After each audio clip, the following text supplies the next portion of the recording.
So let's start with a quotation that is one that you probably wouldn't have expected here from George Orwell's 1984. Who controls the past controls the future. Who controls the present controls the past. So we're going to be talking about text analytics today. So it is today, that's the present, and I will give you my version of the past of text analytics. It really starts in the late 1950s, believe it or not, and predates conventional business intelligence. It predates, well, not surveys that are used for market research, but the automated analysis of surveys, certainly. This large image in black is from a paper called The Business Intelligence System by a person at IBM Research named Hans-Peter Lund, and he talks here in the red ovals about the acquisition of information from scanned documents that you have applied OCR, character recognition, to. And then in the middle there, knowledge management types of functions. So the concept of extracting information from text, creating knowledge bases, and applying that information in business contexts date back quite a long time, 60 plus years. This work by Lund was actually the basis of a movie starring Spencer Tracy and Katharine Hepburn called Desk Set, where Spencer Tracy is the engineer from an IBM-like company who comes into a corporation and is going to replace the librarians, including Katharine Hepburn, with computers. Well, that didn't happen 60 years ago. It hasn't happened yet. In fact, the notion that we have come to understand is that hybrid systems that combine the best of human abilities and machine capabilities are the answer to our analytical problems. Let's progress forward quite a few years to 2005. I had a conversation with an absolutely brilliant guy named Prabhakar Raghavan, who was one of the founders of a search engine that made its way eventually into the autonomy HP debacle. But anyway, he's Google's VP of engineering. The bulk of information value is perceived as coming from data in relational tables because structured data is easy to mine and analyze. I included this quotation because it applies to what most market researchers do. They conduct surveys where they use Likert scales or other questions that ask for something to be rated 1 to 5, or numerically codable as 1 to 5, or according to some other scale. Other people who are doing customer satisfaction will use similarly something that is numerically rated, the Net Promoter Score, that looks to find out whether people will recommend your product and so on. So we're interested in going beyond purely numerical stuff to the actual textual content. Another quotation from the Data Warehousing Institute almost 10 years ago, organizations embracing text analytics all report having an epiphany moment. That's an aha moment when they suddenly knew more than before. So that's what we're seeking. And one final set of quotations from a noted researcher, Bing Liu. The web has dramatically changed the way that people express their views and opinions. In other words, you all know this already because you're grappling with it if you don't have solutions already. You have to analyze social and online media to gain insights. They might not be the same. They probably are not the same insights as you gain through surveys and focus groups and all of that kind of stuff, but they are valid insights that you need to obtain. And a quotation from Bruce Temkin, who is the guru of customer experience management. The future is clearly about analyzing feedback in any form that your customers give it. That's a trend that won't go away. So not just surveys, not just focus groups, but also social and online media in particular, but contact center conversations, warranty claim forms, email that comes into a corporation. It's all grist for the mill. So I have a depiction of that kind of stuff here. Oh, yeah, I just pulled together a few things. We have product reviews on Amazon. We have articles in the newspaper, the New York Times there. I have an image from a survey, just a Survey Monkey thing that I did myself. We have Twitter. And on the top right, I have Instagram with emoji. This is a key trend that I think is a hugely interesting one for you to pay attention to, not necessarily now, not necessarily even a year from now, but the way people communicate continues to evolve. We're actually maybe devolve in this case, pictograms. Think of Egyptian hieroglyphics. That's what I think of when I see emoji. Well, all the same, people are using them, and we have new grammatical structures, new semantics there, stuff to understand with text analytics. Now, I realize we're in a market research insights conference, not a customer experience conference, but all the same, I have a page here from a report by that Bruce Temkin I mentioned, talking about the incorporation of text analytics and voice of the customer programs. You can read this yourself. My slides will be distributed and so on. But it talks about, for instance, toward the middle there, survey design. Instead of detailed multiple choice questions, we also have targeted open-end questions. This is the essence of the voice of the customer, letting the customer express him or herself however he or she wishes without forcing the customer into a set of narrow categories of your definition. Continuing on my trajectory here over time, I pulled the slide from, well, with some open source software from a spinoff of LexisNexis HP PC systems. The point here is the aggregation of information from a disparate set of sources into big data analytics that synthesizes and does all kind of data mining good stuff, association analysis, linkages, decision trees that are used for, and other forms of predictive analytics. 2011, I dated the one on the upper right, 2015. It's an IBM Watson slide that is looking at pharmaceutical drug discovery types of applications. The key is the extraction of relationships from textual data augmented by information from conventional knowledge bases and databases. IBM Watson has been developing for a few years. Has it made its way into the market research world, the insights world? Probably not very much, but you can go out and use it right now, just as you can use a whole spectrum of open source technologies, as a service technologies to do your work. And then I have on the bottom middle a shot from this movie that came out a few months ago, Ex Machina. The creature kneeling on the left there is Ava. She is an, I'll call it an android, not in the sense of a mobile operating system, but an autonomous robot that reasons using a variety of technologies.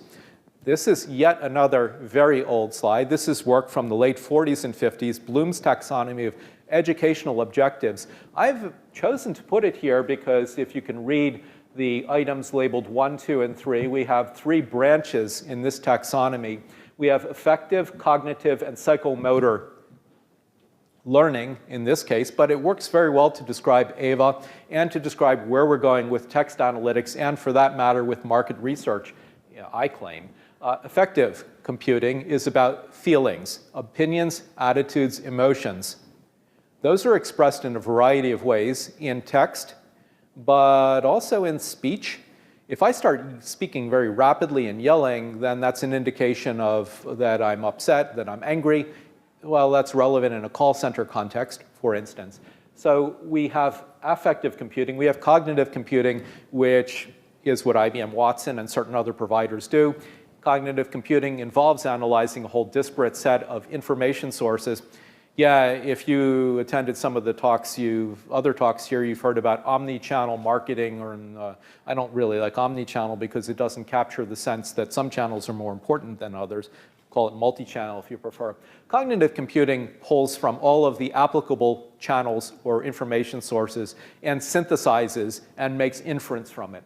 And then psychomotor. Well, Ava not only uses emotion in order to trap the person she's interacting with there and uses cognitive skills to learn. She also is psychomotor. Well, I will admit to you, I'm distorting what Bloom did in the 1940s and 50s. Psychomotor involves how we express ourselves physically. So we have these elements here that go into interaction analysis and interaction generation of the form that you see here. But in market research, you wish to inform interactions of your organization with your customers and prospects. And interactions come in the form not only of creating ads and marketing collateral, that's old school, but also in creating physical environments in stores, on websites. It's all about interactions nowadays, and it's about experience, and it's about the journey that involves interactions at multiple touch points. So I'm now going to get more tightly into text analytics, but not that tightly, to talk about drivers and trends. Of course, data is a big trend. We have data providers not especially well represented at this conference. They're in other places, but the pipes that you can use to acquire data. I know that certain companies that are here, such as Confirm It, have data partnerships or associations with analytics providers. You see a lot of that. Data is a big driver here. Algorithms, cognitive and effective, as I said, that may be statistically rooted. That is the tried and true, well-established way of analyzing textual information to look at the most prevalent words and terms and their co-occurrences and so on and make inferences. We have language engineering in the sense of taxonomies, ontologies, language rules, Boolean expressions that are the basis of search that are constructed in order to help you do your jobs. And we have not so new, but newly popular machine learning technologies. Deep learning, which is a hierarchical method that discerns features at multiple levels. And that comes in, and other forms of machine learning that comes in various stripes. And of course, via API, via application programming interface cloud services. I have a slide here from the report, snap of the report covers on the lower left there that I mentioned. People are looking to apply text analytics. This is my survey from last year, to extract topics and themes, not just entities, not just names of people, places, companies, products, but topics and themes. In other words, what are people talking about at a conceptual level? And they also want to extract number 2 category here, sentiment, opinion, emotion from textual sources. And of course, this is a multi-response survey, so the figures here add up to over 100%. People are looking for rich information in textual sources. So do not be satisfied with text or text-related functions such as search that looks only for entities or terms, and that is not capable of also extracting relationships that would include the attribution of sentiment and emotion to the extracted information. The report is available for free online. You just have to register with an email address so you could look at it yourself. One other item from the survey is going to be the next slide. This is actually from GNIP with a quotation from the New York Times. And the reason I included this one in particular is to indicate also that we have a huge explosion in multilingual demand here for an analytics. But it's not just multilingual. This is just representative of the huge diversity of information that is out there if you are listening and not just conducting surveys. So non-English language support, you'll see, oh, sure, most people are doing European languages now, but there's demand for Asian, Middle Eastern languages and lesser resourced languages here. So text analytics, looking forward. I focus on a number of techniques here with illustrations. My slides are freely available. Upper left here, I have machine translation, but using machine learning techniques between sets of languages. On the upper right, I have rule sets from Brandwatch using Booleans. Actually, I'm not a huge fan of the way they approach it, but you didn't hear me say that. You know, ways to create essentially language rules. In the middle, we have an example of semantic networks that interrelate terms. And on the bottom right, we have eContext, which by way of disclosure is a consulting client, which has a very broad and deep taxonomy of consumer goods. On the left, a representation of, again, hierarchical deep learning.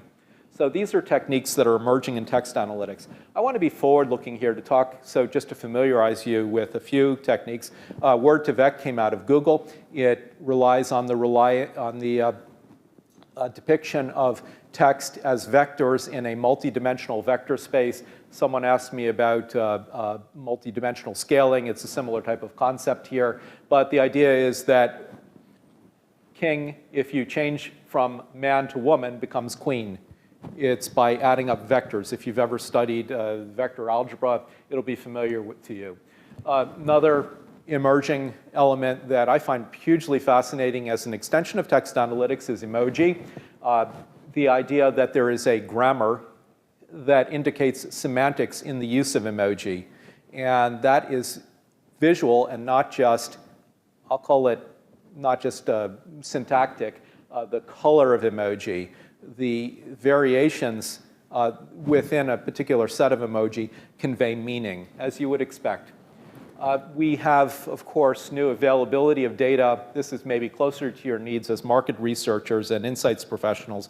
Facebook topic data. This is a category, I should say, it's a classification according to a detailed categorization of information anonymized that has been posted on Facebook to make it available to you.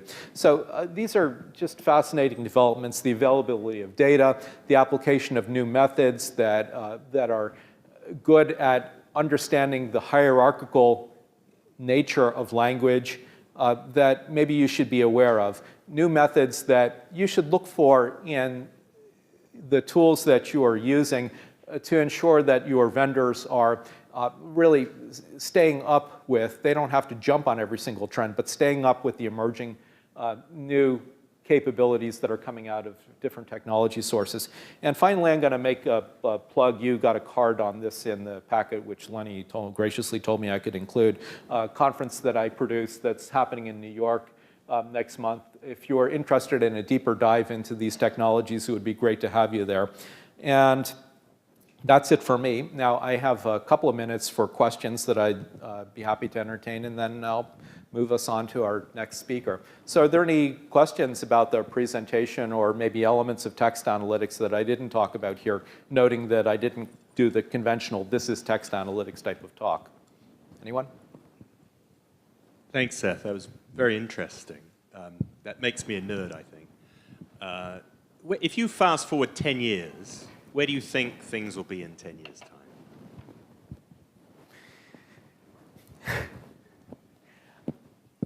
You know, the easiest type of prediction is like today, but better and faster and bigger and all of that kind of stuff. And really, that's all I can kind of give you.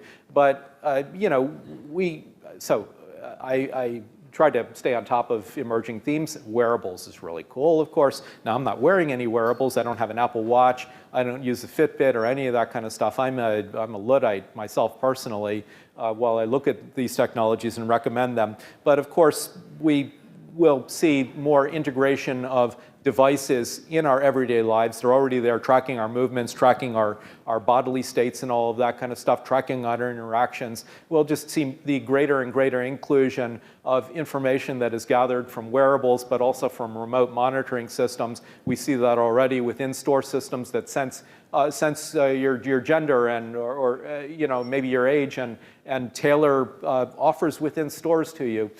That's where I see things going, and again, the synthesis of information from all of those sources, including attitudinal information that's harvested by facial coding of your expressions that indicates your emotion and so on, things that read your bodily state, just more data synthesized in order to create personalized experiences. I'm guessing that that's probably the answer that maybe not in those words that half the room would give, but it's the one that I give. Well, I'm about out of time, but any other questions or comments? No? All right, well, thank you. It's great to talk to you now, and I'd love to talk to you about these subjects afterward. So.